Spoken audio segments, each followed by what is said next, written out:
All right, we're coming back to this piece, and I gave him a nice little break to rest. You'll notice it's like leaking, creating plasma.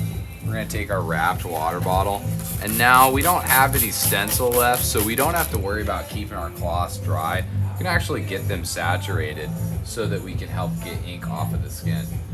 Initially it's gonna hurt, it's been trying to dry, it's been trying to scab. You don't wanna run over lines that are this lifted. Once they're lifted like this, we don't wanna be putting ink over the top of them. We want that to heal. That's healthy application of ink. That's all we need to do. Now I got a few tricks up my sleeve. I got a mag on me. A mag does a lot of different things. One of the things it is though is a collection of single needles. Just a bunch of single needles right next to each other. You can see in the fan, a collection of needles. So, as they come out, they each have a single line associated with them.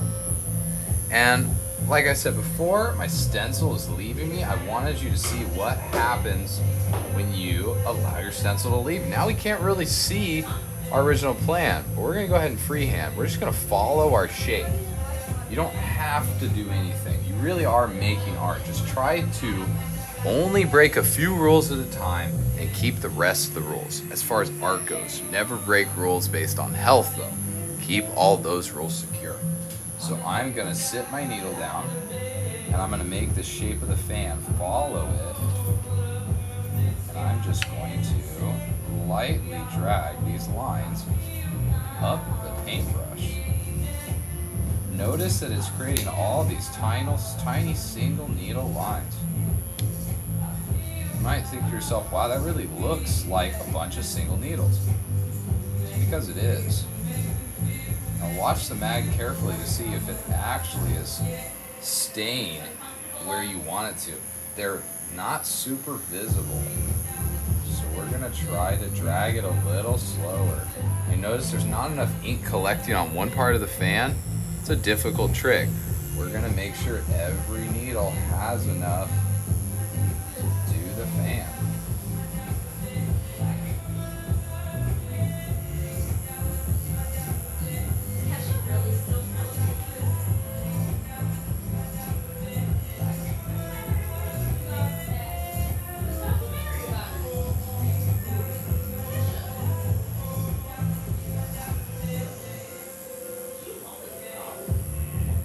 The bristles of a paintbrush are much like this, so that's why I chose to go with this difficult texture building.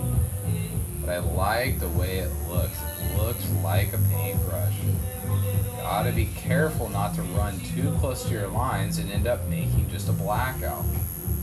That's one of the issues with trying to do something like this, but it's an option. And you can see as I scoop the mag more in line, it came closer to a line. Now I'm going to saturate my towel, and this should not hurt your client too much if you really are doing this trick correctly, where you use a mag to create a bunch of tiny lines.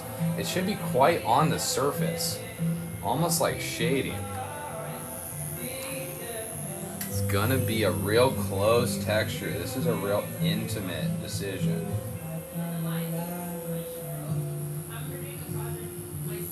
And I'm gonna leave it lifted as we get up here because I'm gonna do a different technique there to show that the paintbrush is saturated in paint.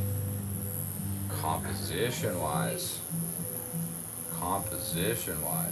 see how I have all those tiny lines at the base? I'm gonna do the same thing. I'm not gonna ride that high. That's gonna create another opacity trick. This area is going to become darker. We're still going to have that line effect. We're going to look at the vacations. Try to bring it in. Try to bring in the vacations. Be careful. I like what I'm looking at. Looks full. If you look closely at it, you will notice all the little lines. That's something you can do with a Magnum.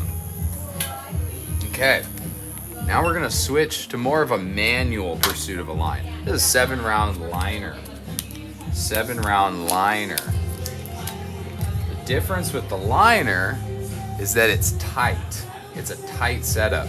So even though it's 7, they're all grouped together to almost make one needle. That's what is specifically different about a liner.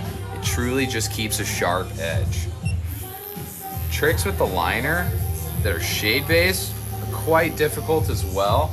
We'll get more into that later. Right now, I'm just giving you a little bit of a crash course on how you can build textures and line weights and make use of your options. So now, once again, I'm on the back of the hand. I'm gonna put a little bit of Vaseline to the interior of that. It helps the skin take on the ink. I'm gonna grab his hand.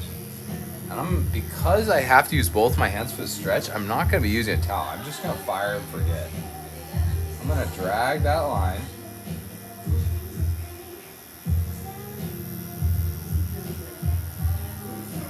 And I'm just gonna pull it through, moving slow, moving slow. Allowing myself to see the shape that I'm making and see that I'm creating breathing room. Creating intrigue by having organic shapes.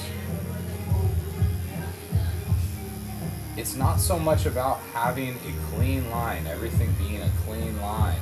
Sometimes it's about clean lines versus organic lines. Using both of those in tandem creates intrigue and gives somebody something to look at.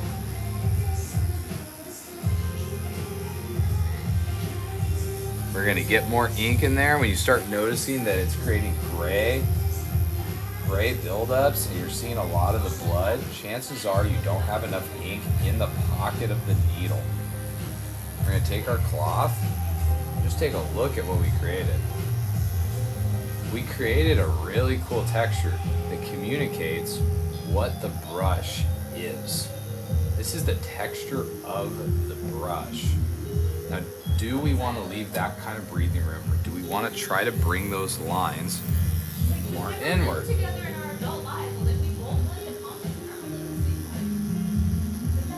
For the purpose of experimentation, we're going to commit to it. Risky to commit to anything when you have a question. I don't necessarily recommend risking it, but for the purpose of learning, we're just going to go ahead and create organic shapes. Going through it. Bad art is always better than boring art, so don't be afraid to just try.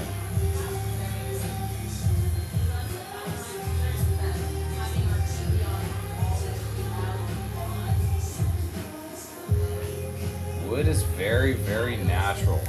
Wood doesn't care. Wood doesn't care. It just is. It looks like we're achieving a really cool grainy texture. We're also filling in the hand quite a bit. This is something you want to do with a hand. You want to get a lot of ink in there because it's not necessarily a bulletproof region.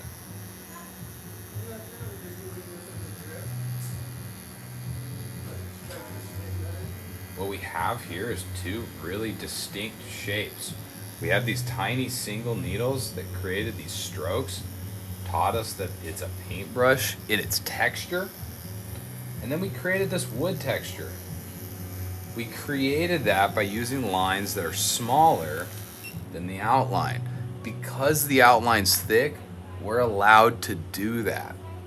Now, if we wanted to shade these, per se, we could do it with a liner, we could do it with a round shader, we could do it with a wash. That's something I'm gonna show you right now. So I have a cup that has about half of the black. I've went through half of my cup's black. I'm gonna use water in the cup to smooth it.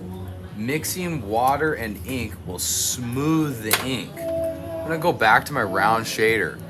Normally, I don't know if I would recommend shading with the round shader, especially at the beginning, because it tends to blast ink in. So we're gonna keep our machine down. We're gonna let that water and ink mixture happen inside our cup. We're gonna give it time. I'm making a video. Give me 1 second. We're gonna get our Vaseline on all of our shapes. We're gonna remember the structure we were trying to commit to. That was that the darkness is heavier on the interior. That's how we do lighting. And we're turning our machine down, I'm gonna say to 5.5. We're gonna try that at first. Our cloth is wet. It's mixed with water. I'm gonna whip. And by whipping, I mean I'm gonna dig into the skin like a line saturation at first, and then lift up. Creating that gradient. And I'm not going all the way to the other side.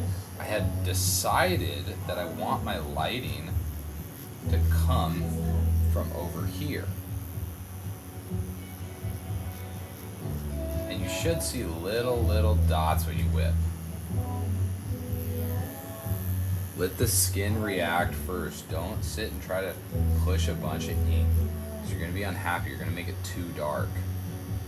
You're gonna make it way too dark if you just keep pushing ink. So just allow yourself the time to let the hand take on the ink. Look at what's happening. Because I mix with the water, it's moving the ink in really slow. Turn down my machine, that also slowed it down. If you're having visibility issues, make sure that your cloth is wet. Very wet. You can have it as wet as you want. We don't have a stencil anymore. We don't have anything that we're worried about wiping off. Let the skin soak up the ink and show you what it's making. So again, I'm whipping from the dark side. That's where I'm hitting, and I'm lifting up. That's creating that depth. Being careful with him because he's on the knuckle.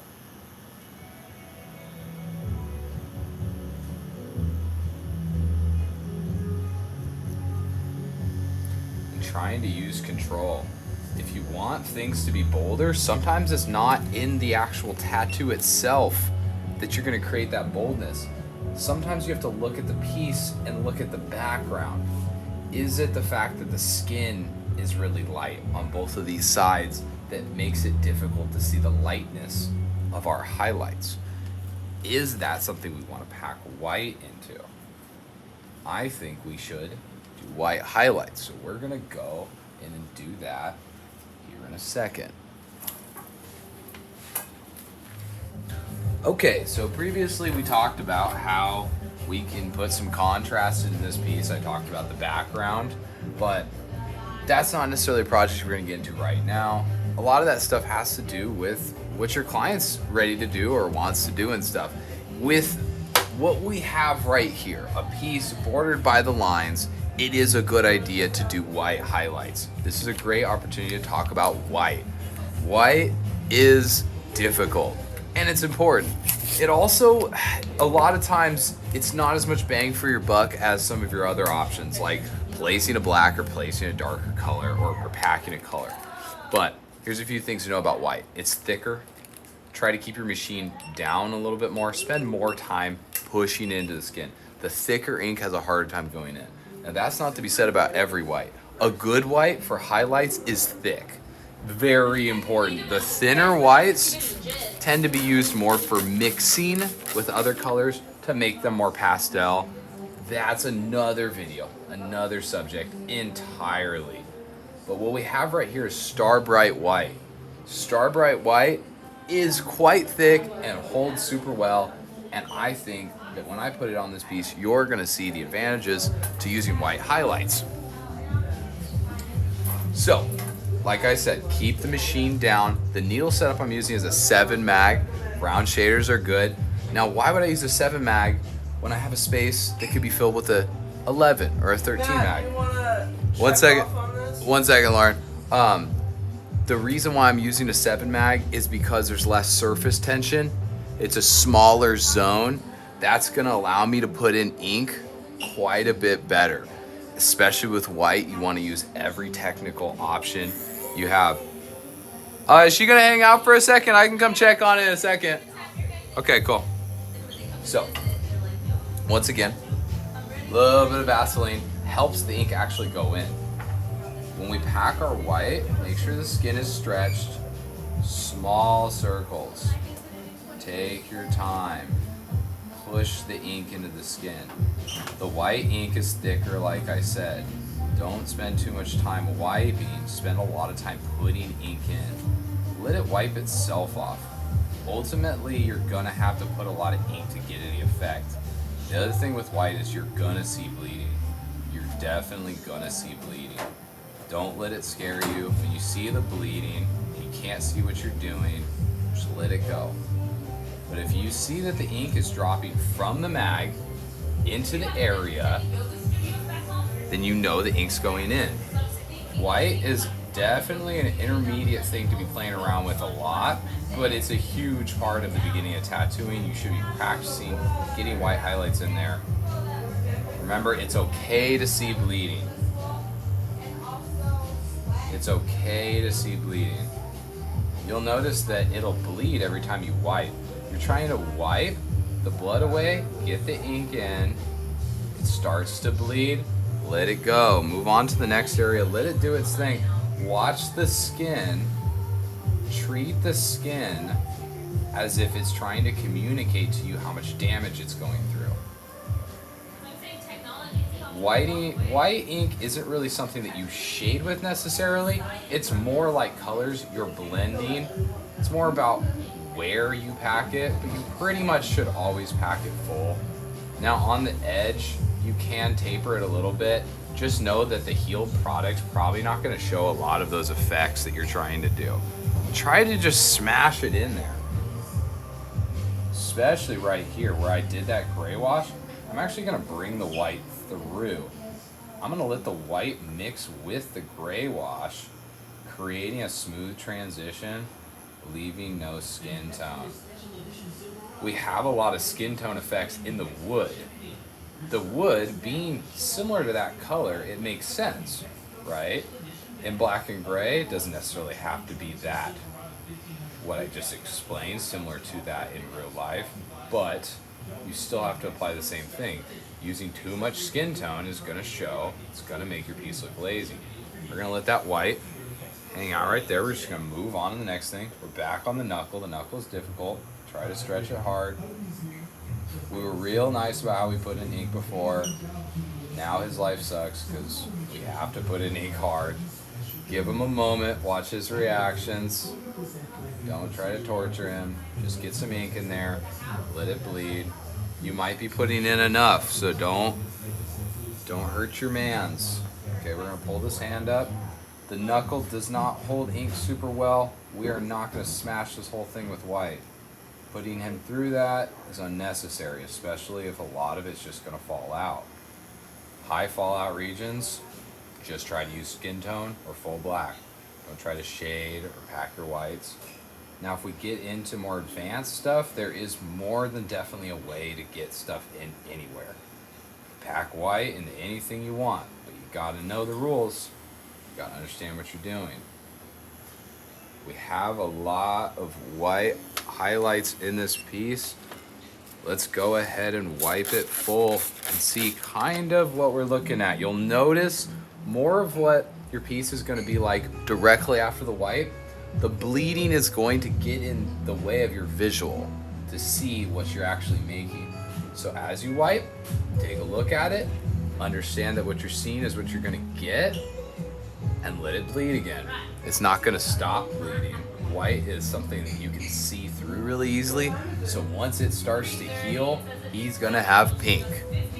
Let your client know it's not gonna be pink. It's not gonna stay pink. It will be white.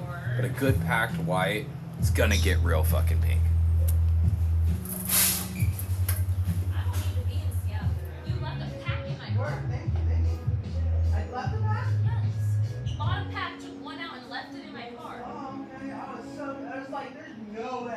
So that means you bought another pack before you were out. I didn't buy another pack today. But when you bought it, you had it